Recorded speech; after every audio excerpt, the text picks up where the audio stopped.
Aneh Iya. banget nih laptopnya. Oke, nggak apa-apa, nggak apa-apa. Slide-nya udah bisa kelihatan ya, Dok ya? Ya jelas sih.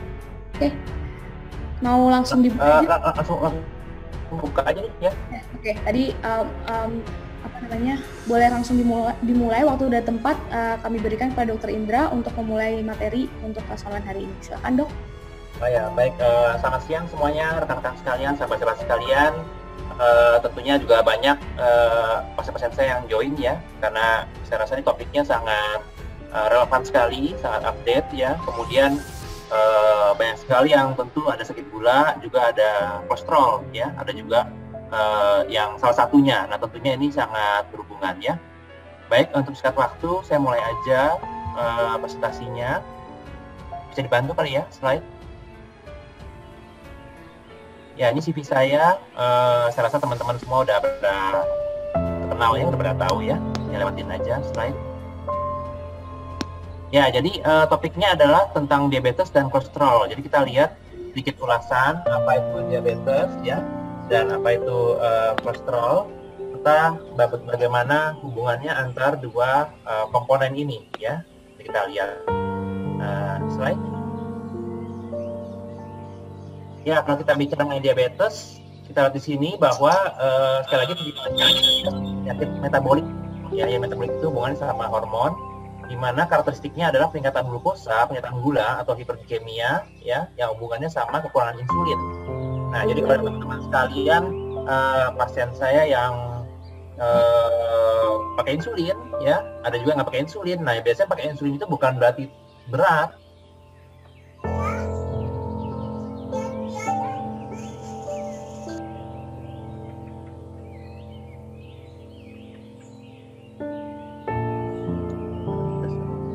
Ya, jadi memang kekurangan insulin, maka dari itu dibutuhkan insulin. Ya, ada beberapa pasien-pasien yang membutuhkan insulin, ada yang tidak.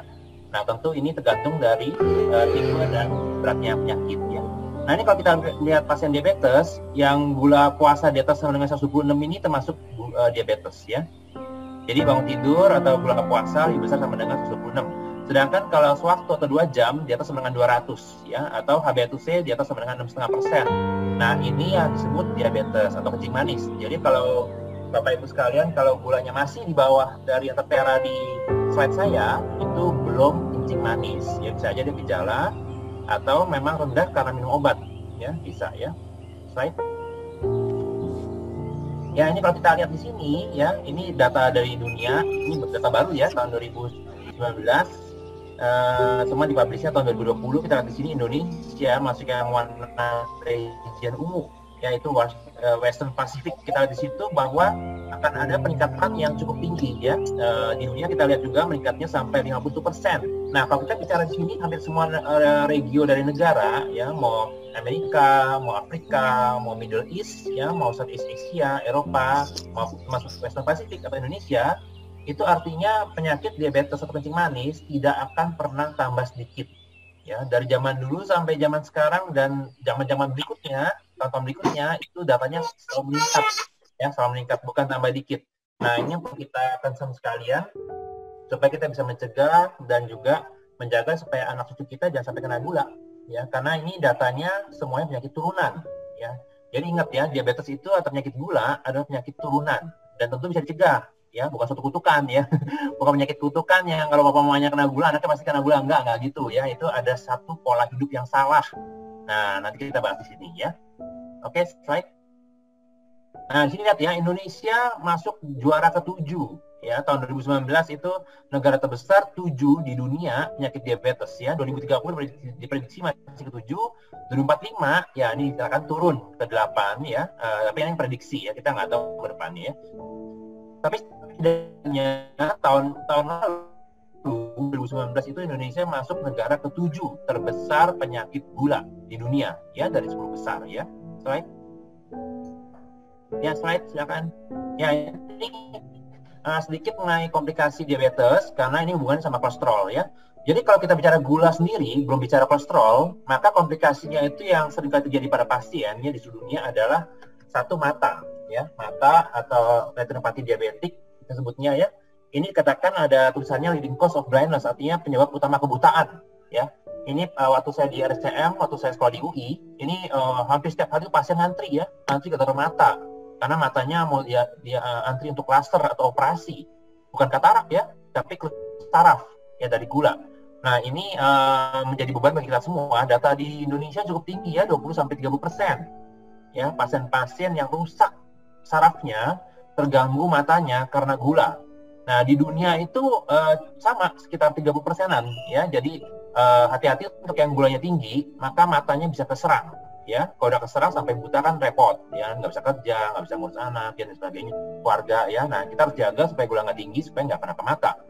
Nah di bawahnya ada ginjal ya, diabetik nephropathy atau gangguan ginjal. Ini di data dunia sepertiga pasien diabetes di dunia itu cuci darah ya, cuci darah atau gangguan ginjal. Nah ini bagi teman-teman sekalian yang kreatinina udah tinggi ya, yang kreatinina udah tinggi, kalau cek darah tuh ya, orang kreatinina udah tinggi, itu tanda dari udah gangguan ginjal ya, jadi harus hati-hati ya. Atau pas periksa kencing, dokter suruh kencing nih, periksa kencing dong ya. Nah, ada tuh kebocoran ya, dibilang ada bocor protein, ginjal bocor. Nah itu memang sudah tanda kerusakan ginjal ya, penyebabnya dari gula. Maka dari itu cepat-cepat dikontrol ya untuk gulanya. Nah, stroke sama jantung ya, kita lihat sini ada pembuluh darah besar ya. Stroke itu risikonya sampai 4 kali lipat ya, karena serangan stroke pada pasien yang ada gula dibanding yang bukan gula.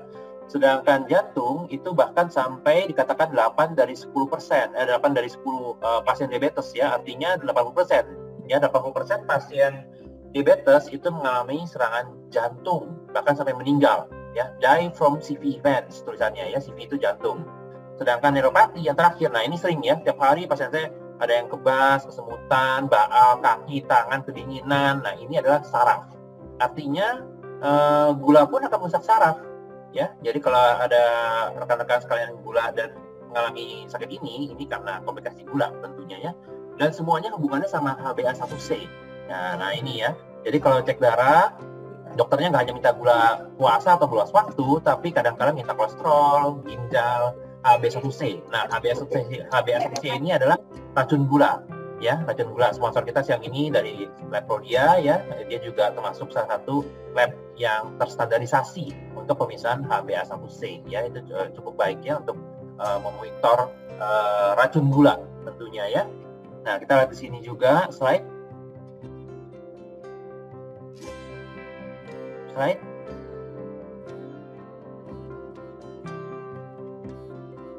ini kok nggak.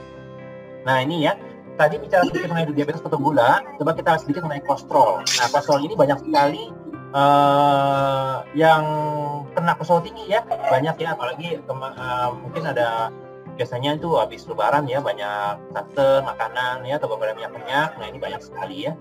Nah tentunya kolesterol bukan penyakit yang langka ya, tapi saya rasa kita semua juga ada kolesterol tinggi ya.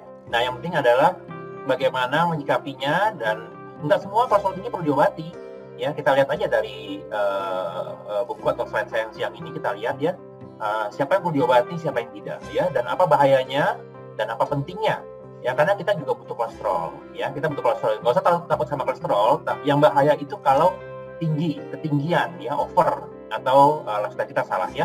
Nah coba kita lihat kolesterol itu apa sih? Nah gambarnya kayak itu tuh, gambarnya kayak bola ya. Jadi itu adalah suatu metabolit yang mengandung lemak. Yang kolesterol udah pasti lemak hubungannya ya, lemak ya, minyak sterol namanya, maka itu sebutnya kolesterol ya, yang disirkulasikan dalam darah. Jadi dia muter-muter dalam darah ya, dia muter-muter dalam darah, dan juga punya fungsi ya, fungsinya apa? Produksi hormon ya, vitamin D ya, itu dia yang buat ya, hormon lain ya, hormon lain juga dia yang buat. Nah kalau kita bicara mengenai lemak atau kolesterol ya, atau lemak, nah otak kita 99% adalah lemak ya, otak kita ya, sisanya air. Jadi kita tetap butuh kolesterol ya, tetap butuh ya. Tapi apakah kolesterol itu berbahaya? Ya kalau dalam kadar yang sangat tinggi sekali ya.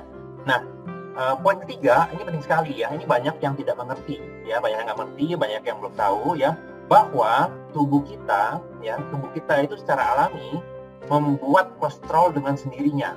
Nah ini banyak pasien saya nih, dok saya vegetarian ya, vegetarian dari muda sampai sekarang ya, makannya cuma sayur ya nggak ada makan yang lain, daging nggak makan, ya gorengan nggak makan, sehat lah ya. Tapi kenapa kolesterol saya tinggi sekali? Nah, jawabannya itu nomor 3 poinnya, bahwa tubuh Anda membuat kolesterol sendiri. Ya, kenapa? Karena kita butuh, ya, badan kita butuh kolesterol untuk produksi hormon, jaga otak, ya. Tapi kalau ketinggian, maka dia akan merusak. Nah, ini yang kita bahas sekarang, ya. Sampai tahap mana itu merusak dan kapan dokter kasih obat kolesterol, dan bagaimana kalau nggak pakai obat, ya, bisa nggak dengan jaga pola hidup dan sebagainya, ya. Kita lihat slide berikutnya. Ya, jenis kolesterol saya rasa kita udah tahu semua. Kalau kita cek darah, ya, tentu Bapak Ibu sekalian, ada yang dokternya minta LDL aja, ya, ada yang minta lengkap, ya, ada 4 total kolesterol, LDL, HDL, trigliserid, ya, ada yang minta juga ada yang lebih detail tambah LPA, lipoprotein A, ya. Kalau saya dokter diabetes sama metabolik, ya, saya sesuaikan sama pasien kondisinya, ya, pasiennya kondisinya perlu apa nih, ya. Kalau saya lihat pasiennya perlu LDL aja, saya cek LDL aja, ya. Tapi kalau mau lengkap, ya silakan kita periksa lengkap, ya. Jadi nggak semua selalu paket, ya, paket lengkap set langsung 4, 5, ya enggak, ya, tergantung mana yang diperlukan, ya. Tapi dari semua ini, ya, kita harus tahu yang paling bahaya adalah LDL, ya. LDL itu nomor 1, kita lihat sini, ya, namanya low density lipoprotein, namanya low density, densitasnya rendah. Nah, karena dia rendah, maka dia gampang merusak dan menumpuk di pembuluh darah. Ya, dikenal sebagai kolesterol jahat, ya, atau bad kolesterol, bisa numpuk di pembuluh darah. Nah, kalau numpuk pembuluh darahnya di pembuluh darah jantung, maka jadi serangan jantung, ya. Nah, jadi sering kita lihat pasien pasang ring, bypass, itu karena kolesterolnya sudah memblok, ya, sudah memblok pembuluh darahnya dan tidak bisa dilewati oleh darah. Maka dia akan serangan jantung, ya, nggak diobati, meninggal, ya. Maka itu ada pasien-pasien butuh ring, ada pasien-pasien yang perlu bypass, ya. Ada yang nggak bisa diapa-apain, ada, ya, ada pasien saya usianya 96 tahun, ya, 96 tahun, kita kateter, sudah ada penyumbatan sampai 3 pembuluh darah jantung, ya, pasien diabetes, pasien gula, sampai hari ini masih jadi pasien saya, ya. Tapi ya, kita nggak bisa pasang ring karena sudah mampet, ya. Juga kita nggak bisa bypass karena usianya sudah 96, risikonya terlalu tinggi, ya. Jadi kita bantu pakai obat, ya, gulanya turunkan, kolesterol jaga, sampai sekarang masih sehat, ya. Bersyukur, ya, masih sehat, ya, pasiennya. Nah, ini LDL, ya. LDL itu yang kolesterol jahat. Nah, LDL akan dibersihkan dalam darah oleh HDL nomor 2, ya. Jadi kita punya kolesterol HDL atau high density lipoprotein. Ini adalah good kolesterol atau kolesterol baik. Dia akan membuang LDL yang kelebihan di muter-muter di darah, ya, supaya dia nggak numpuk di pembuluh darah dan dibalikkan ke hati. Nah, kenapa dibalikkan ke hati? Karena dibuatnya di hati. Jadi kolesterol kita dibuat di hati, dibalikkan lagi ke hati dan akan dihancurkan oleh empedu, ya, kemudian dibuang lewat pup, feses, ya. Nah, ini adalah perputaran dari kolesterol tubuh kita. Nah, jadi LDL yang berlebihan itu nggak bagus, maka itu ada HDL. Nah, itu kenapa HDL harus tinggi, ya. Jadi Bapak Ibu sekalian, kalau cek darah HDL-nya rendah, nah, hati-hati, ya, berarti memang tentaranya kurang. Nah, tentara jahatnya lebih banyak nih, ya. Nanti kita sikapkan dengan peningkatan HDL. Nanti kita lihat gimana cara meningkatin HDL, ya. Nah, nomor 3, trigliserid. Trigliserid ini juga mematikan, ya. Trigliserid ini ada kolesterol yang besar molekulnya, ya, dan seringnya ini karena makanan. Nah, ini, ya, kemarin pasien saya ada yang kontrol tuh, ya, trigliseridnya hampir 600, padahal bulan lalu baru 200. Nah, 400-nya dari mana 400-nya? Ternyata makan banyak gorengan, ya, tempe goreng, tahu goreng, kerupuk, ya, soto, santan. Nah, itu tuh semua, ya. Jadi trigliserid itu umumnya dari makanan, bukan dibuat di badannya, ya, ada dibuat, tapi dia lebih dari makanan. Jadi dia menyimpan kelebihan energi, ya, menjadi lemak dalam tubuh, dan dia bentuknya paling besar, ya, trigliserid, ya. Nah, tingginya trigliserid nggak hanya jantung sama stroke urusannya, tapi sama gula, diabetes, ya. Jadi dari semua kolesterol yang bisa naikin gula itu adalah trigliserid. Ya, jangan main sama trigliserid, ya. Trigliserid tinggi, dia akan merusak pankreas dan akan menghancurkan pankreas. Akhirnya pasien itu jadi gula atau jadi gangguan pankreas, ya. Sedangkan HDL, LDL urusannya sama jantung sama stroke. Nah, ya, agak beda, ya.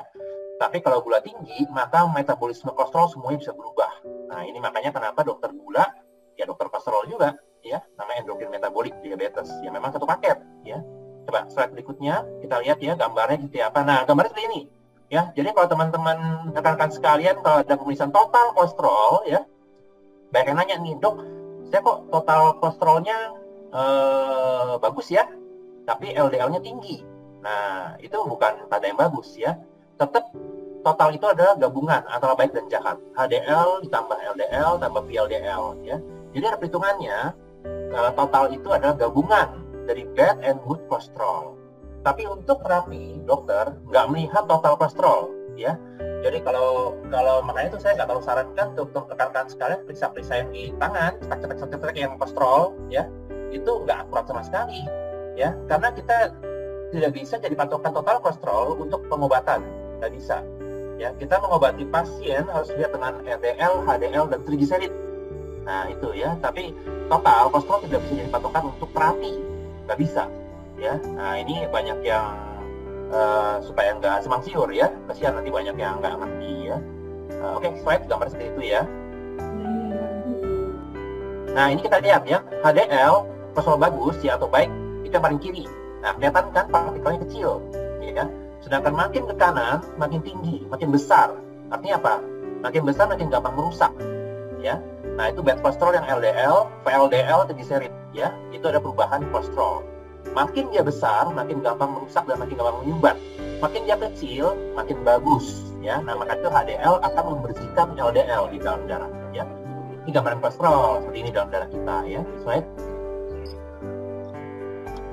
Ya, coba nih lihat ya. Ini penting sekali bahwa Amerika sama Indonesia nggak terlalu beda ya. Bahwa mereka punya sekitar 33,5% pasien dengan kolesterol yang tinggi. Kita bisa lebih ya. Penelitian saya waktu di RCM di UI, penelitian saya itu yang punya kolesterol sampai 60% ya, 60%, 70% lebih tinggi lagi. Ya mungkin ini beda di makanan ya. Mereka banyakkan salad mungkin ya, kita banyakkan ya banyakkan gorengan. Indonesia banyakkan gorengan ya. Ya bawang goreng ya, jagung goreng ya. Bukan jagung goreng-goreng lah, bayam pun digoreng ya. Jadi di luar waktu saya sekolah di luar negeri ya, kita banyakkan makan salad. Buah-buahan ya. Nah, artinya apa? Artinya Indonesia lebih tinggi kolesterolnya, lebih banyak kolesterol dibanding Amerika. Nah, data di sebelahnya, kita di sini ya, 25% comes from foods you eat. Ya, ini dimengerti ya, karena ini penting. Nanti kalau ada diskusi sama dokternya, biar nyambung ya. Nah, 75%, 75% kolesterol dibuat di hati. Nah, ini banyak yang nanya, kenapa saya vegetarian masih tinggi? Kenapa saya makan sayur doang tapi kolesterolnya masih tinggi? Dari mana kolesterolnya? Saya nggak makan gorengan, saya nggak makan minyak, saya nggak makan santan, nggak makan soto dan sebagainya. Ya, ternyata 70% dibuat di hati. Nah, ini yang banyak nggak ngerti ya. Makanya kenapa jangan anggap vegetarian ya ataupun atlet olahraga ya, saya bisa cek darah pasti aman ya. Orang saya nggak makan apa-apa, cuma makan sayur ya, olahraga tiap hari sekali ya, tapi 40 tahun meninggal ya. Kemarin baru apa tuh ya, ada pasien saya cerita ya, baru kemarin ya, kalau saya praktek dia tiap hari naik sepeda ya, dari Depok ke Jakarta naik sepeda untuk olahraga ya, orangnya masih fit ya. Coba 35 kilo ya, dari Depok ke Jakarta pulang pergi dengan sepeda. Siapa yang nggak bagus tuh ya begitu ya, olahraganya bagus, badannya pasti bagus ya, kalau ada gula kolesterol juga pasti akan kebakar ya. Nggak lama di dalam perjalanan meninggal, usia masih muda ya. Nah makanya jadi orang jangan terlalu pede. Artinya gini, artinya kalau Anda vegetarian makan sayur pun ya, sudah kolesterol olahraga dengan baik, tetap harus cek darah. Ini banyak orang terlalu pede ya, enggak saya masih bagus, orang nggak makan apa-apa, olahraga bagus ya, tapi nyatanya nggak gitu ya. Badan kita nggak ada yang tahu ya, badan kita yang tahu adalah bisa diperiksa dari lab darah. Saya aja cek darah 3 bulan sekali ya, untuk mantau ya bagaimana asam urat saya, gula saya, kolesterol saya ya, 3 bulan sekali kalau saya ya. Jadi teman-teman sekalian sesuaikan aja dengan kondisinya. Ada pasien diabetes yang per bulan juga ada cek darah ya. Nah tapi di sini ini penting bahwa diingat 75% dibuat dari hati. Nah, dan ini tentu ada hubungan sama genetik. Artinya kalau keluarganya kolesterol semua ya, maka anak-anaknya juga bisa punya potensi tinggi. Kenapa ya? Pabriknya sama, itu kan dibuat di badan ya. Badan saya sama badan Anda tentu beda ya. Nah jadi kita harus lihat pabrik kita masing-masing tinggi atau enggak ya. Nah ini kita lihat di sini ya. Maka dari itu adapun orang vegetarian tetap minum obat kolesterol supaya nggak kena serangan jantung ya pada akhirnya ya. Oke, slide. Ya, ini saya kasih lihat bahwa hati membuat kolesterol. Nah, ini gambarnya ini. Ya, kelihatan tuh di situ ya. Kolesterol ada di tengah. Jadi hati sendiri tanpa kalian makan minyak-minyak gorengan dan yang yang banyak minyaknya, lemaknya, hati akan buat sendiri otomatis ya. Tapi tentunya kalau kita tambah makanan yang nggak sehat, goreng-gorengan, yang minyak, ya tentu lebih tinggi kolesterolnya. Maka dari itu tetap pola hidup, jaga pola hidup makan dan sebagainya tetap perlu ya. Ini cuma putaran aja kita di sini ya, bahwa kolesterol dibuat di hati, kemudian masuk ke usus ya, dibalikin lagi oleh empedu, masuk lagi ke hati, dihancurkan. Ya ujung-ujungnya akan dibuang lewat feses, lewat pup ya. Dia akan muter sedikit ke pembuluh darah ya. Nah, yang repot kalau numpuk. Nah, ini kelebihan dia akan numpuk ya, maka dari itu tidak boleh berlebihan ya, putar-putar dalam pembuluh darah ya. Tentu HDL-nya harus bagus ya. Oke, slide. Nanti banyak sesi diskusi ya, kita tanya jawab ya. Nah, saya singkat aja gimana terapi dan komplikasinya ya. Nah, ini sekilas aja, kebanyakan nanti diskusi sama dokternya ya. Slide. Ya, ini tentu kita harus tahu semua ya, harus olahraga, makan yang sehat, tujuan badan, tidak alkohol, sama ada komunitasnya ya, tentunya dengan supporting dari dokter. Nah, ini 6 pilar yang tidak bisa dilepas dari pasien-pasien yang punya gula dan kolesterol, termasuk sindrom metabolik atau kegemukan ya. Ya nggak gampang memang, saya tahu ya, nggak mudah. Ini nggak gampang, tapi setidaknya ada usaha lah ya, ada usaha untuk memperbaiki apa yang tidak baik ya. Oke, slide. Nah, ini makanannya kayak gini nih ya, ini makanan orang diabetes, karena topiknya diabetes dan kolesterol. Saya sebut dulu yang diabetes. Pasien gula, makanannya setengahnya sayur, setengah piring ya, setengah piring sayur, seperempat porsinya adalah karbohidrat, dalam hal ini kentang ya, gambarnya ya, boleh nasi, terserah. Seperempatnya lagi daging, ya, boleh ikan, boleh ayam, terserah ya, boleh tambah apel, tambah susu yang nggak ada gulanya. Ini boleh makan sehari 3 kali, ya, boleh makan sehari 3 kali ya. Jadi jangan terlalu takut. Makan juga, banyak pasien saya, aduh nggak makan nasi sama sekali ya. Nah, nanti lemes lagi ya. Jadi boleh, tapi porsinya seperempat piring ya, tentu nggak banyak memang ya. Ini slide, ini makanan orang diabetes ya. Makanan orang kolesterol, slide. Nah, kolesterol ya ini yang hindari ya. Jadi prinsipnya sama ya, mau gula mau kolesterol itu nggak terlalu beda lah ya. Yang penting adalah gulanya nggak boleh banyak, lemaknya nggak boleh banyak ya. Fast food ya, burger, pizza ya, air tepung goreng ya, es krim, french fries, kentang goreng, semua gini sebaiknya mulai hindari ya. Ya kalau sekali pesta seminggu sekali ya menurut saya sih masih nggak apa-apa ya, tapi asal jangan jadi rutin tiap hari ya. Kemudian juga seminggu sekali juga itu pun sedikit aja ya, seperti itu ya. Slide. Nah, ini teman-teman sekalian catat ya, bahwa dokter seperti saya akan pantau pasien saya untuk masuk ke sasaran. Sasarannya apa? Indeks massa tubuhnya ya antara 18,5 sampai di bawah 23. Artinya dia nggak boleh gemuk, itu nomor 1 ya. Hitungnya dengan berat badan dibagi tinggi badan kuadrat dalam meter ya, makanya satuannya adalah kilogram per meter square. Nah, coba hitung masing-masing berapa IMT-nya ya. 18,5 sampai di bawah 23 itu targetnya. Tensi ya, tensi harus di bawah 140 per di bawah 90. Maka dari itu saya pasti akan kasih obat tensi kalau pasien-pasien saya di atas dari itu ya. Karena ini semuanya hubungannya ke jantung sama stroke ujung-ujungnya ya. Nah, gula bangun pagi di bawah 130, habis makan 2 jam di bawah 140. Nah, ini pasien-pasien yang gulanya masih di atas 200 ya, jaga makan, kontrol sama dokternya ya, pasti bisa ya, nanti dibantu. Nah, HbA1c ini yang penting saya bilang, tadi saya sebutkan ya, bahwa pemeriksaannya harus di lab ya, kemudian targetnya di bawah 7% targetnya ya, targetnya di bawah 7%, karena di bawah 7% itu umumnya dikatakan aman dari komplikasi ya. Kalau di atas 7% bahaya ya, jadi harus hati-hati, ini kan racun ya. Nah, kolesterol kita lihat 3 di bawah ya. Ini dari di dunia pakai ini ya, termasuk Indonesia. LDL ring atau bypass, atau ada pengobatan ya, termasuk stroke. Nah, jadi untuk pasien-pasien yang udah kena serangan jantung, stroke ya, atau amputasi kaki, itu harus di bawah 70 ya, karena dia bisa berulang, stroke bisa berulang, serangan jantung bisa berulang ya, amputasi bisa berulang. Nah, makanya itu kolesterol nggak boleh tinggi ya, bad kolesterol. SDL atau kolesterol baiknya disarankan di atas 40 untuk laki-laki dan di atas 50 untuk perempuan ya, triglyceride di bawah 150. Nah, ini patokan untuk pasien-pasien saya. Ini bukan dari saya ya, ini dari buku ya. Amerika pakai ini, Eropa pakai ini, Indonesia pakai ini ya. Jadi ini berlaku general ya. Anda ke dokter ya, ini mereka pasti tahu ya. Right? Ya, ini saya kasih lihat ya, saya kasih lihat bahwa ini adalah obat diabetes tipe 2 ya. Jadi makanya itu serumit ini ya, ini rumit sekali ya. Maka dari itu kalau ada sakit gula jangan coba-coba ya. Ada pasien saya kemarin, dok saya ikutin tetangga saya minum obat ya, akhirnya saya pingsan, ngedrop gulanya. Saya tawa-tawa aja ya. Jadi jangan jadi dokter sendiri ya, jangan dokter sendiri, jangan ikutan teman ya. Papa saya minum obat ini, metformin, saya ikutin aja metformin. Ya nggak bisa ya. Tiap orang itu punya obatnya beda-beda ya, gulanya beda-beda, HbA1c-nya beda-beda, berat badannya beda-beda, usianya beda-beda. Artinya apa?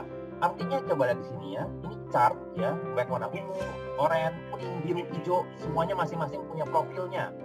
10 pasien saya, nggak ada yang 10-nya obatnya sama, nggak ada ya. Jadi jangan ikut-ikutan teman, ikutan orang tua, ikutan tetangga ya, itu hanya merusak diri Anda ya. Konsultasi ke dokter yang ahlinya. Kamu ada kasih program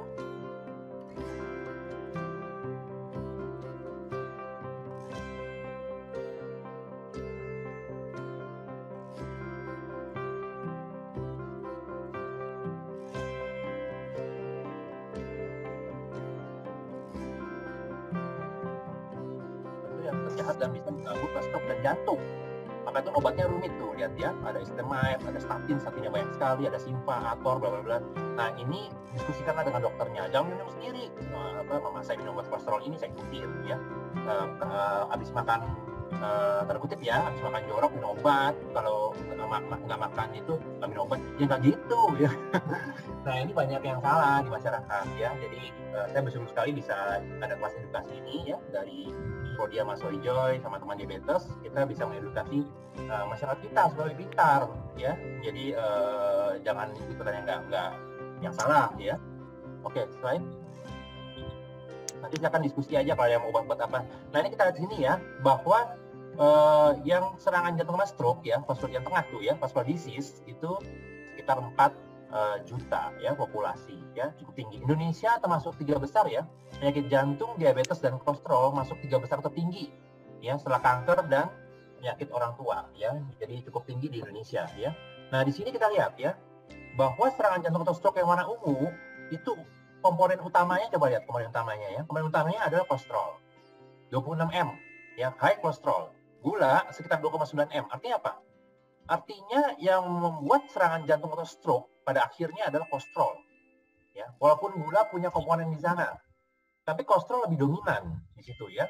Maka dari itu ada protokol bahwa pasien diabetes ya, walaupun kolesterolnya normal, tetap dikasih obat kolesterol. Nah, ini saya jelasin pasien saya ya. Dok, saya labnya normal, kenapa dikasih obat kolesterol? Nah, saya jelasin ya, bahwa tujuannya bukan untuk menurunkan kolesterol, tujuannya supaya Anda tidak kena serangan jantung dan stroke. Nah, ini gambar ini menjelaskan itu ya, bahwa gula pun bagus, kolesterol Anda tinggi, tetap bisa kena serangan jantung dan stroke ya. Di samping itu ada apa? Ada darah tinggi, ada kurang olahraga ya, PAD itu kaki ya, PAD itu kaki, ada yang luka amputasi dan sebagainya ya, smoking ya, rokok, alkohol ya, obesitas ya. Jadi ini komponen dari penyakit jantung dan stroke ya. Nah, ini yang harus Anda perbaiki jika Anda punya gula dan kolesterol ya. Slide. Terasa bentar lagi selesai ya. Nanti kita kebanyakan diskusinya ya. Slide. Ya, ini saya sebutkan aja, stroke itu ada 2 jenis ya, penyumbatan dan pendarahan. Dua-duanya sama karena kolesterol. Sedangkan pendarahan seringkali karena darah tinggi ya. Tapi kita untuk gula dan kolesterol seringkali berhubungan sama sumbatan yang blok ya, itu stroke iskemik namanya tuh ya, di bawah tulisannya ya, iskemik stroke ya. Nah, pasien diabetes, pasien gula punya risiko 4 kali lipat dibanding yang tidak ada gula. Jadi hati-hati ya, gula itu nggak boleh tinggi memang ya, dan kolesterol nggak boleh tinggi ya. Slide. Selain itu jantung, tadi sudah saya sebutkan bahwa 80% pasien diabetes di dunia meninggal karena serangan jantung ya. Nah, maka dari itu beberapa pasien saya kalau udah 5 tahun kena gula atau 10 tahun kena gula, ya saya anjurkan selalu CT scan jantung, ya, walaupun tidak ada gejala. Nah, ini penting. Karena kita nggak tahu kita ada berapa sumbatan, berapa persen, ya, nggak tahu. Sampai Anda scan atau kateter, nggak ada yang tahu, ya. Jadi nggak ada salahnya check up, ya, jangan sampai serangan baru berpanik, ya. Ya kalau serangan panik, UGD masih selamat nggak apa-apa. Kalau banyak yang meninggal di UGD udah nggak tolong, ya. Nah, ini gambarnya kita lihat ya, gambarnya kuning-kuning itu adalah kolesterol. Ya, kalau Anda lihat di pembuluh darah yang kuning-kuning ya sampai sumbatan itu adalah kolesterol yang numpuk dan tidak bisa dibersihkan oleh HDL, nggak bisa. Maka itu dokternya pasti akan pasang ring atau bypass, ya. Terapinya cuma 2, ya. Ya kalau dulu nggak bisa, ya terpaksa pakai obat, ya. Udah nggak ada pilihan, ya. Tapi kita lihat sini, serangan jantungnya jadi karena ada penyumbatan, ya. Gambar yang paling bawah tuh ya, block in artery.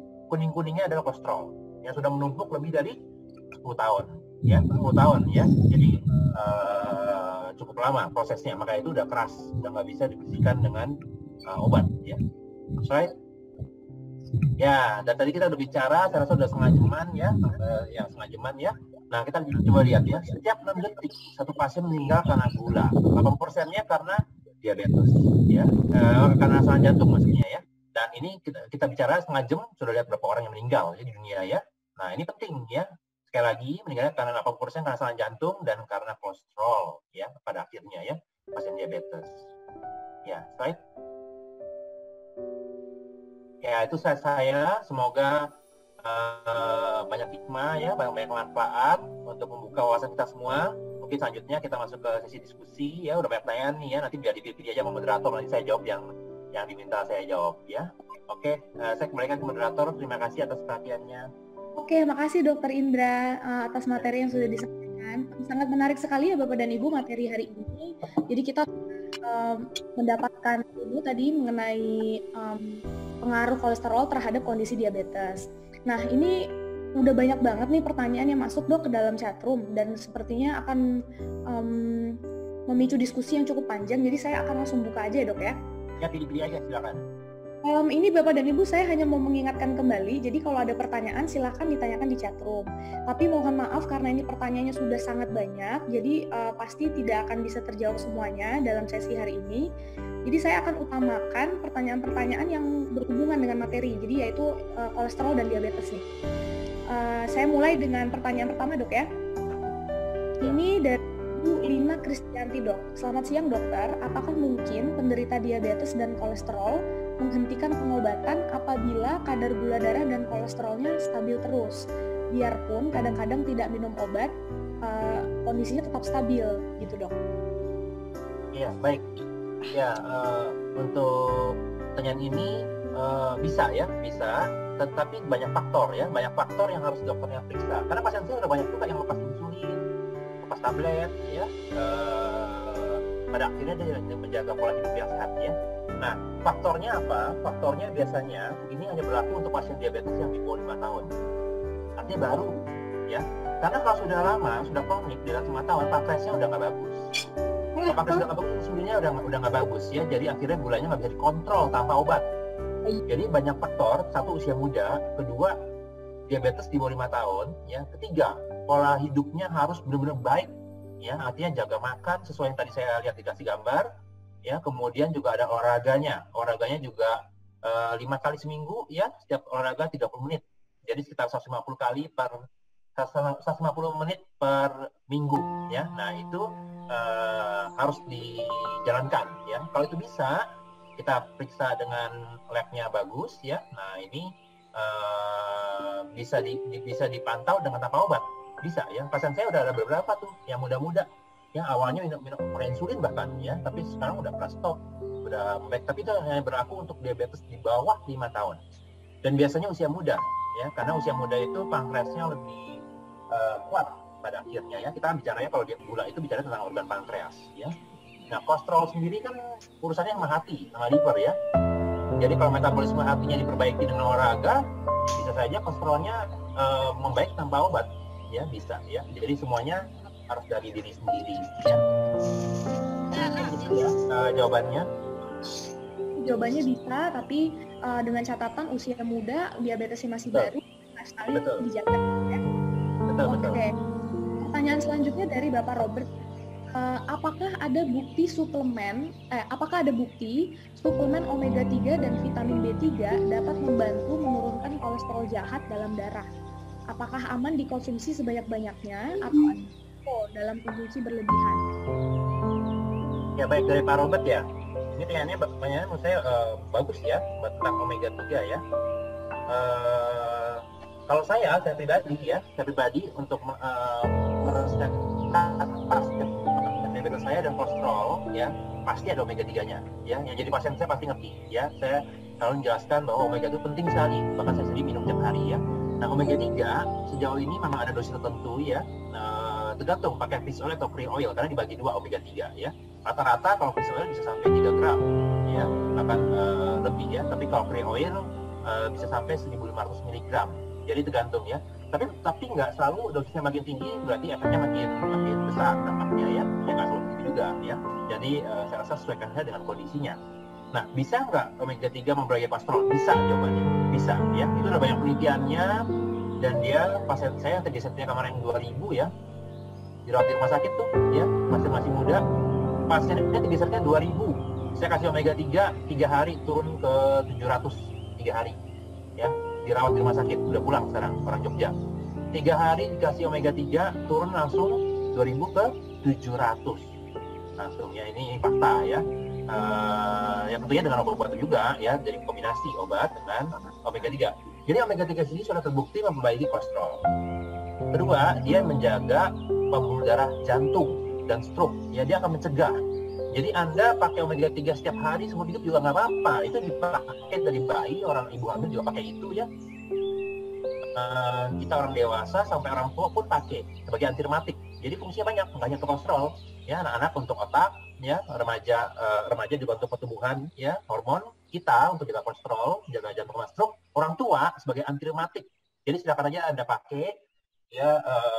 Sangat bagus sekali ya. Untuk dosis saya rasa konsultasikan ke dokternya yang cocok dosis berapa ya. Kalau dosis standar juga nggak apa-apa ya. Menurut saya sih dia nggak ada dosis overdosis dan sebagainya ya. Jadi cukup aman. Dia hanya tidak boleh kalau ada alergi satu, kedua untuk minum pengencer darah dengan omega 3 ya, itu tambah pendarahan. Jadi izin sama Pak dokternya dulu ya, karena dia ada sedikit efek mengencerkan darah. Nah ini ya, efek mengencerkan darah ini pada omega 3 itu mencegah jantung dan stroke. Nah ini ya, biar pada tahu ya.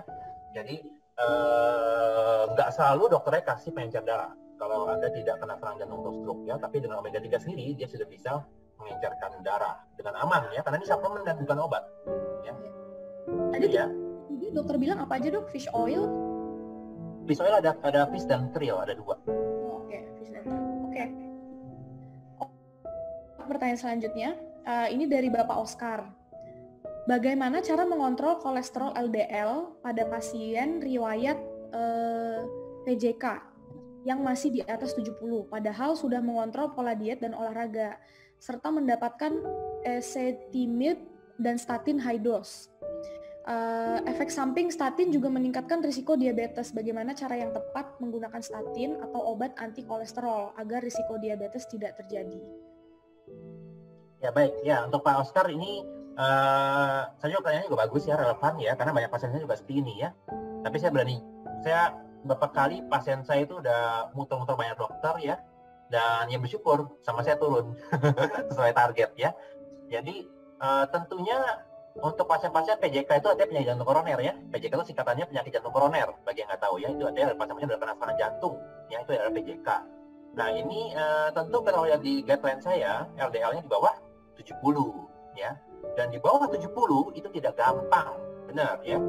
Udah tadi udah disebutkan ya, udah pakai statin high dose, dosis tinggi ya, kemudian udah pakai ezetimibe ya, obat kedua ya, mungkin dosisnya juga udah maksimal ya. Nah tentunya pola hidup udah dijaga dan sebagainya ya. Nah ini contoh yang dimana produksi hatinya berlebihan. Jadi memang udah minum obat, udah olahraga, udah juga makan, tetap tinggi ya. Nah itu saya bilang 75% kolesterol kita dibuat di hati ya. Nah tapi nggak usah khawatir ya, saya rasa ini kalau sudah jaga diet, olahraga cukup ya, tinggal diatur obatnya pengaturan obatnya ya. Karena gini, kalau kita bicara statin itu banyak sekali ya. Ada pravastatin, puvastatin, simvastatin, atorvastatin, rosuvastatin, ada servastatin, banyak sekali statin. Nah, ada pakai mana ya?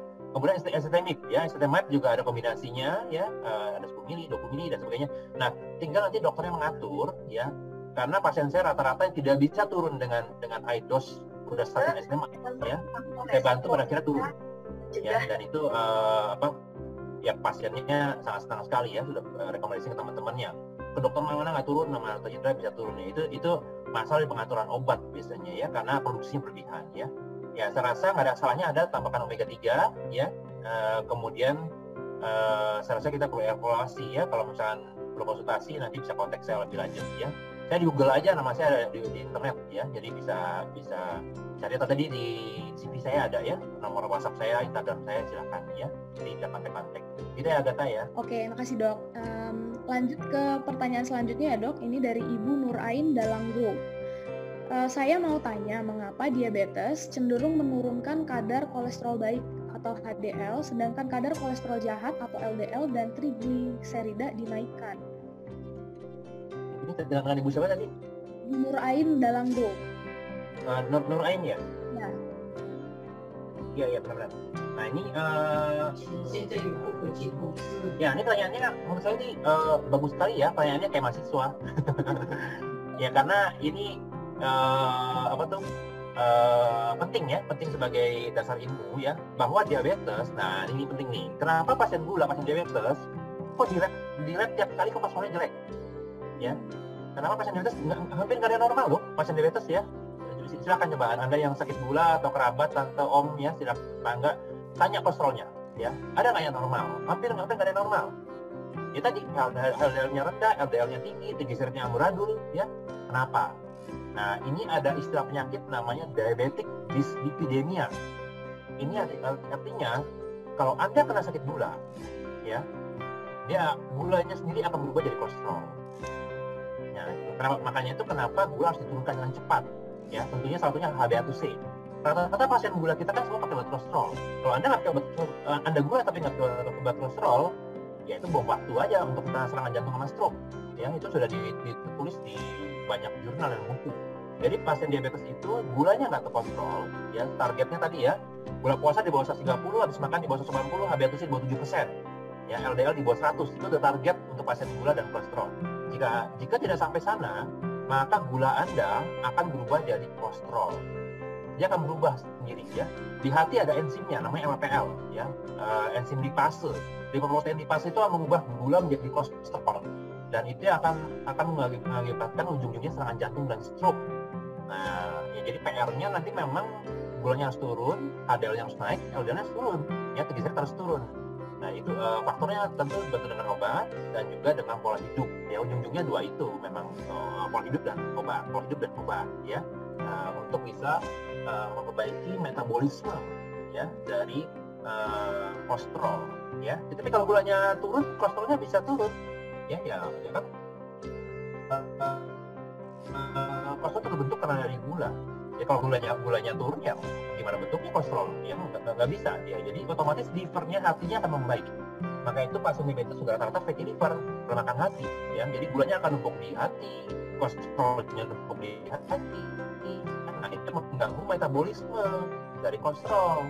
Ya, nah ini biar pada tahu ya, secara konsep jadi tahu kapan enggak ya, dan apa harus dipantau ya. Baik Agatha. Oke, makasih dok. Lanjut, ini masih terkait dengan profil lemak darah dari Bapak Robert lagi. Mana parameter profil lemak darah yang lebih utama dipantau dalam pencegahan komplikasi pasien DM? Kolesterol total, LDL, trigliserida, atau ada parameter lain sebaiknya diperiksa berkala setiap berapa lama? Ya baik. Nah ini yang tadi saya sempat bahas ya di slide ya, tapi saya nggak apa-apa, mungkin ada yang joinnya belakangan biar pada ngerti. Jadi biasanya kalau kita lihat di lab darah ya, itu paket profil kolesterol itu ada 4 ya, total kolesterol, HDL, adalah trigliserid. Nah ini yang sering nih ya, biasa dokter puncak angka 4 cetak ya.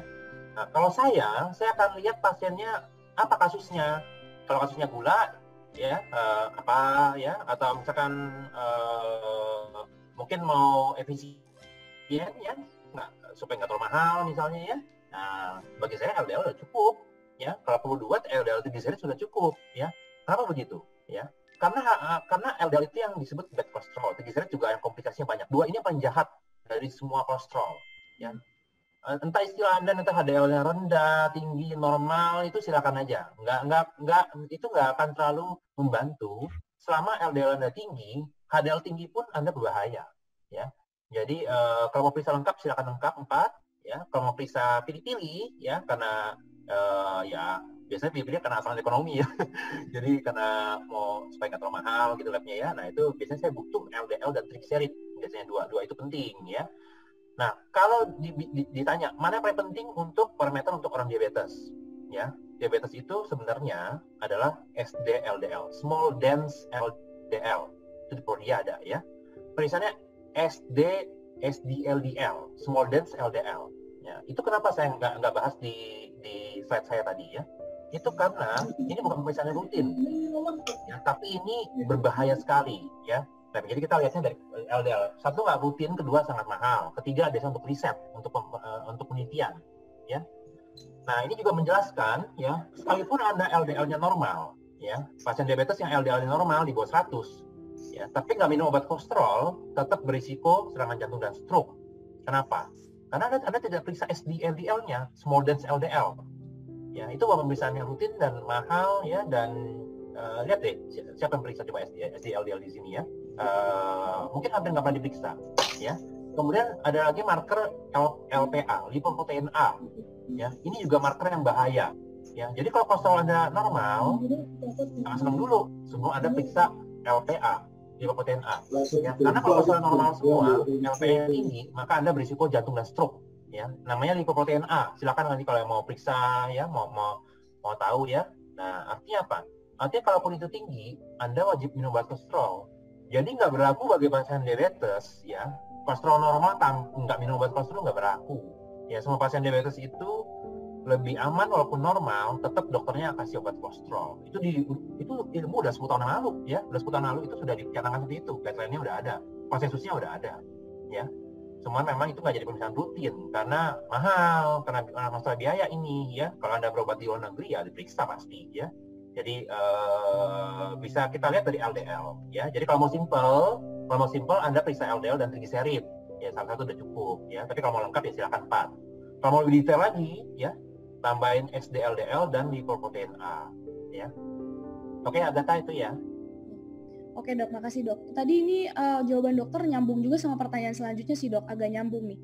Pertanyaan selanjutnya dari Bapak Arhan ya. Penderita diabetes dengan hiperkolesterol, apakah mengkonsumsi obat kolesterol itu selamanya, dok? Ya, nah ini betul. Jawabannya betul ya, betul. Memang dia lebih aman untuk dikonsumsi selamanya. Ya, cuman dosisnya bisa berubah. Ya, bisa berubah artinya biasanya pemeriksaannya tadi saya belum jawab ya, yang Pak Robert itu berapa lama ya? Berapa lama? 3 bulan ya. 3 bulan kita parameter lab kolesterol harus diperiksa ya. Biasanya barengan sama HbA1c. Jadi 3 bulan sekali, nggak setiap bulan juga ya cek kolesterol. Ada 3 bulan. 3 bulan sekali udah boleh ya. Nah kalau gula beda, gula mungkin sebulan. Lah ya ada 1 bulan sampai 3 bulan. Tapi kalau kolesterol cukup 3 bulan cukup ya.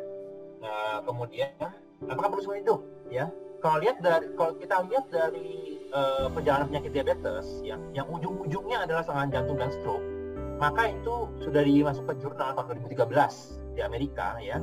Sampai sekarang masih dipakai ya, karena kita kiblatnya dokter Indonesia ini Amerika ya, namanya ADA, American Diabetes Association, atau ACE ya, American Association Clinical of Endocrinologists. Jadi kita kiblatnya ke sana, guideline-nya konsensusnya semua ke sana ya.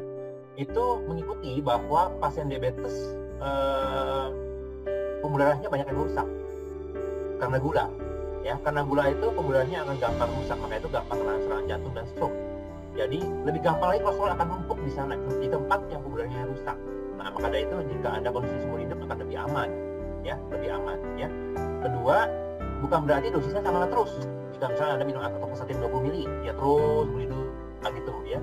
Jadi lihat 3 bulan dan LDL-nya. Kalau LDL naik di atas 100 berarti dosisnya naik ya. Kalau nanti bulan depan 3 bulan lagi ya turun ya, kita bisa sesuaikan dosisnya, turunkan ya. Jadi ikutin aja guideline-nya, parameternya yang tadi saya gambarkan di slide saya ya, di bawah 100 untuk yang belum kena serangan jantung atau stroke. Yang udah kena harus di bawah 70, lebih rendah lagi ya. Sekarang di Amerika sudah minta lebih rendah lagi, di bawah 55 ya, di bawah 55 ya. Tapi Indonesia masih merapatkan, dokternya masih merapatkan ya. Di akhir tahun ini akan keluar buku khusus untuk kolesterol ya, dokter bagian endokrin metabolik kayak saya ya. Kita ada seseorang ya, kita lagi merapatkan apakah untuk pasien Asia cocok di bawah 55 ya, tapi setidaknya di bawah 70 ya, setidaknya di bawah 70 ya, untuk pasien udah kena serangan jantung ya. Baik Agatha.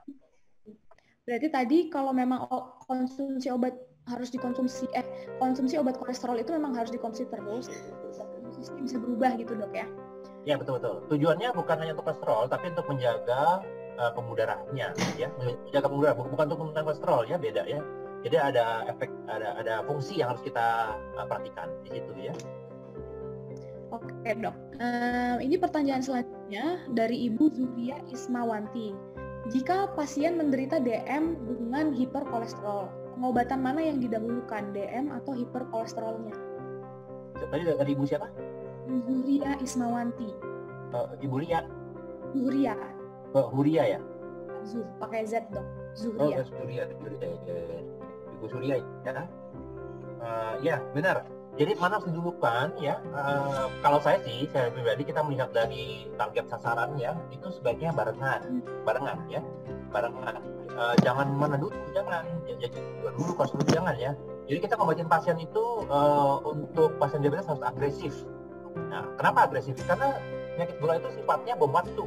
Ya, bom waktu terhadap kita nggak tahu loh kapan dia ada komplikasi ya. Kita nggak tahu kapan dia ginjalnya akan rusak, kapan akan serangan jantung ya. Tapi yang pasti tiap hari adanya di UGD itu ya, datang dengan serangan jantung, stroke ya. Dan saya juga dipanggil terus tiap hari. Nah, jadi kita nggak tahu kapan makan ya. Jadi sebaiknya kalau saya periksa semua ya. Kalau dia bawa lab, silakan bawa lab, langsung saya terapi. Kalau nggak bawa lab, saya obati dulu, nanti labnya nyusul ya, silakan. Tapi intinya langsung diterapi ya. Jadi kalau biasanya pasien gula tuh ke saya tuh biasanya bawa data cek dulu apa namanya, contoh ya pasien kemarin ya, kan kemarin saya praktek soalnya jadi banyak kasus yang bisa saya share. Kemarin saya praktek gula puasa 269 masa ya, bangun tidur ya, udah mau 358 waktu ya. Nah kan nggak boleh, kolesterolnya nggak tahu, ginjalnya nggak tahu, asam uratnya nggak tahu ya. Nah langsung saya obati gulanya, tambah saya obat kolesterol, langsung saya kasih ya. Tujuannya apa? Kita kalau lihat gula tinggi begitu sangat berbahaya sekali terhadap komplikasi atau serangan jantung dan stroke ya. Jadi nggak ada salahnya bagi dokter untuk memberikan obat kolesterol tanpa ada hasil lab ya. Jadi malah lebih aman bagi pasiennya ya. Nanti tanya kontrol lagi, tinggal kita jelaskan. Labnya pasti jelek ya. Nggak ada orang yang gulanya tinggi kolesterolnya bagus tuh, nggak ada ya. Itu udah hati kita sudah memprogram, sekali ada gulanya tinggi kolesterolnya akan jelek. Makanya itu ada istilah diabetik dyslipidemia ya, gangguan metabolisme hati karena gula dan pada akhirnya jadi fatty liver. Jadi dokter bisa meresepkan obat gula tambah kolesterol sekaligus ya, bisa, dan itu memang dibenarkan dan diharuskan sebenarnya karena guideline-nya sudah ada ya. Baik Agatha. Oke, terima kasih dok. Nah ini pertanyaannya nyambung sedikit juga. Jadi kalau misalnya ada orang yang belum diabetes tapi dia pre-diabetes dan kolesterolnya mungkin belum terlalu tinggi tapi sudah di atas normal sedikit nih dok, apakah disarankan untuk segera mengkonsumsi obat supaya mencegah progresivitas penyakit dan komplikasinya? Ini Halo? Pertanyaan tadi Dari Pak Robert lagi dok. Robert ini ya. Tanyanya sangat ini sekali ya. Sangat intens. Itu bisa pasien saya lagi. Maksudnya ada Pak Robert banyak sih. Jadi ya nggak apa-apa lah ya. Iya nggak apa-apa. Jadi untuk pasien pre-diabetes ya, itu guideline-nya sampai sekarang tetap yang utama adalah pola hidup. Ya, bukan obat ya. Pola hidup untuk pre-diabetes karena dia setahap sebelum diabetes, dan untuk kolesterol yang dikit naik ya, itu juga belum perlu terapi ya, Beda sama kondisi diabetes. Kalau diabetes udah langsung kita pasti akan cut kolesterolnya. Tapi kalau prediabetes tetap dokter akan sarankan pola hidup. Tapi ada prediabetes yang diobati, ada ya. Nah, siapa yang perlu diobati? Prediabetes yang perlu diobati siapa? Itu adalah yang dimana keluarganya, bapak ibunya atau kakaknya ya, itu udah ada serangan jantung dan stroke ya dengan kondisi diabetes. Artinya di keluarganya udah ada turunan diabetes, udah ada kolesterol tinggi, udah pernah serangan jantung dan stroke ya, tapi dia masih pre. Nah, ini diobati. Walaupun masih pre, kita obati ya dengan syarat family history, riwayat keluarga Anda itu ada yang serangan jantung atau stroke karena gula. Ya, karena gula ya. Kedua, kalau Anda yakin bahwa Anda tidak bisa mengontrol pola makan dan pola hidup ya. Artinya apa? Artinya nggak sampai 3 tahun Anda pasti akan jadi gula. Ya, itu kalau prediabetes nggak dijaga pola hidupnya, pola makannya, olahraganya, dietnya ya, udah pasti nggak sampai 3 tahun jadi gula, saya jamin. Nggak ada yang selamat dari itu ya. Karena prediabetes pengobatannya adalah pola hidup. Kalau Anda nggak bisa jaga pola hidup Anda, ya jujur aja ke dokternya, dok saya nggak bisa jaga pola hidup karena banyak pesta, banyak di meja duduk di kantor meeting, ya banyak cemilan. Nah, udah dokternya pasti akan kasih obat ya. Itu nggak disalahkan ya, tapi tetap dokter akan menganjurkan Anda untuk mengubah pola hidup dulu ya. Diharapkan bisa pulih pada diabetesnya, jadi nggak jadi diabetes bisa ya. Jadi waktu Anda dari diabetes jadi diabetes itu 5 tahun waktunya ya untuk mengubah. Karena kalau didiemin nggak sampai 5 tahun udah pasti jadi diabetes ya. Oke. Baik, Tika, sepertinya kita sudah memilih ya 10 penanya terbaik untuk giveaway yang akan kita berikan. Nanti Tika akan bacain untuk 10 yang kita sudah pilih untuk mendapatkan paket eksklusif dari Soijo. Jadi untuk berikutnya dokter bisa lempar 5 pertanyaan untuk kita pilih nanti 1 pertanyaan itu 2 pemenang untuk giveaway voucher dari Prodia untuk cek HbA1c. Jadi untuk Bapak Ibu siap-siap nih di handphonenya atau di laptopnya untuk menjawab dengan tepat dan benar dan cepat juga pertanyaan yang akan dilemparkan oleh Dr. Indra. Untuk pertanyaan yang masuk di kolom chat itu nanti ada yang belum terjawab, Bapak Ibu bisa tanyakan di forum di aplikasi Teman Diabetes. Jadi nanti ada dokter dari kami yang akan bantu jawab pertanyaan Bapak Ibu yang belum sempat ditanyakan di sesi kali ini. Nah, untuk Dokter Indra, kita bisa mulai dok untuk pertanyaan dari dokter yang akan dijawab oleh para peserta. Mungkin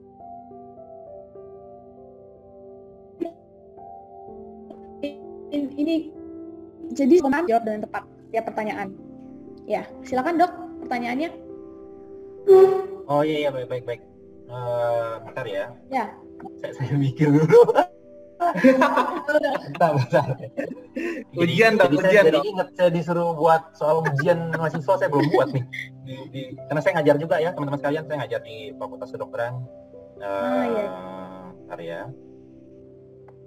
Oke, ya udah cepet kalau dosen mah cepet buat soalnya. Nggak nyampe 1 menit udah langsung selesai. Ya, yang pertama ya nanti dipilih aja siapa yang lebih cepat ya, yang penting tepat ya, atau agak sama tadi ya. Jadi target ya, berapa target LDL ya pada pasien diabetes yang sudah kena serangan jantung? Nomor 1. Tuh dok, ada masuk tuh dok. Wow, pinter-pinter semua nih. Pinter semua ya. Ya, jawabannya berapa dok? Ya, jawabannya, nah ini apa? Ada yang jawab 70 di bawah 70 ya, ada yang di bawah 55 di bawah 100 ya. Nah, jadi ingat lagi ke slide saya ya, target yang untuk Indonesia ya. Yang 55 itu untuk yang masih Amerika ya, masih Amerika. Nanti Indonesia belum ngikutin itu. Kemudian 70 itu angka yang salah sebenarnya ya. Di bawahnya jangan lupa ya, 70 itu belum target, belum target. Di bawah 70. Jadi jawabannya ada di bawah, mau 50, 40, 30 terserah. Pokoknya di bawah 70 ya, 70 belum masuk target ya.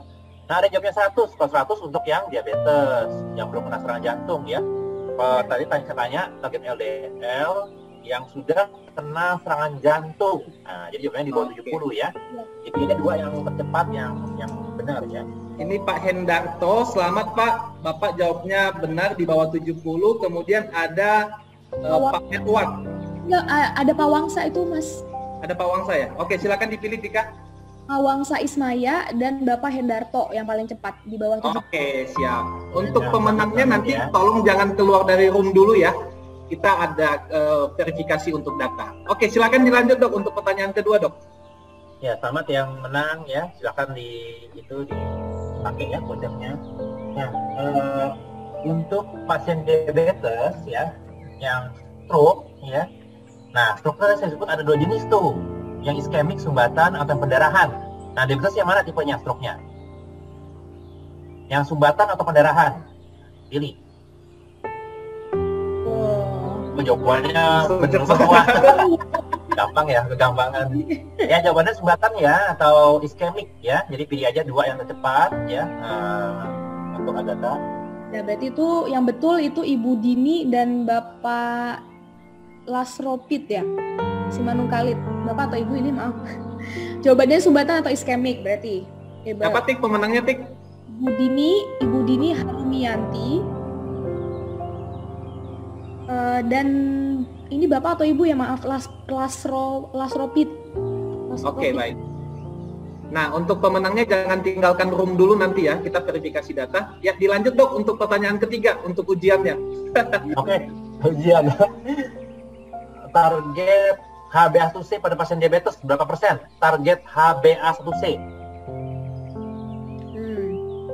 Terus diabetes nih tahu nih.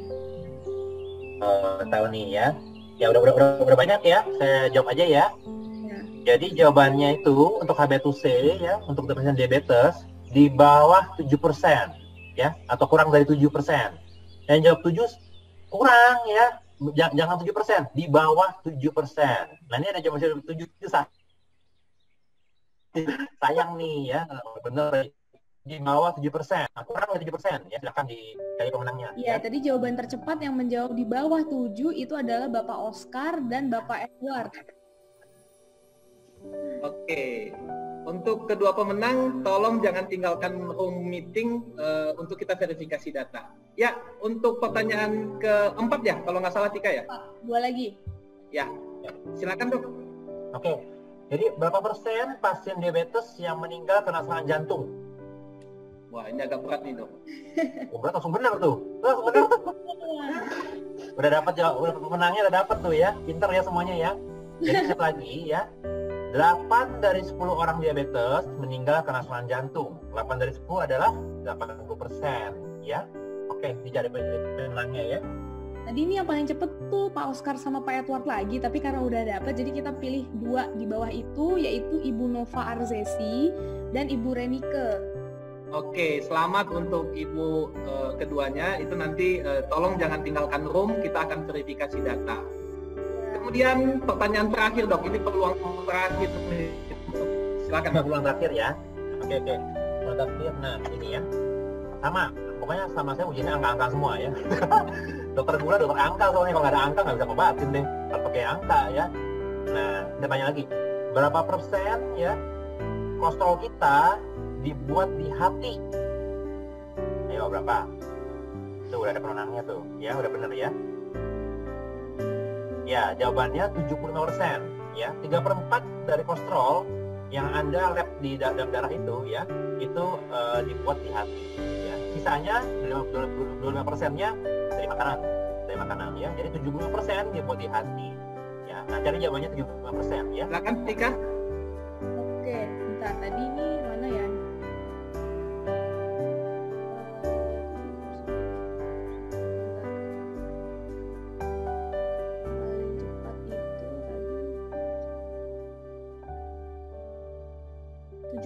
Dok jawabannya ya? Ya, 75%. Lagi-lagi Pak Oscar, jadi nggak mungkin ya Pak Oscar dapat lagi. Pak Arhan dan Ibu Lina Kristanti. Oke, baik. Terima kasih Dokter Indra untuk pertanyaannya, dan terima kasih juga untuk waktunya dan sharingnya kepada kami semua, sharing yang sangat bermanfaat.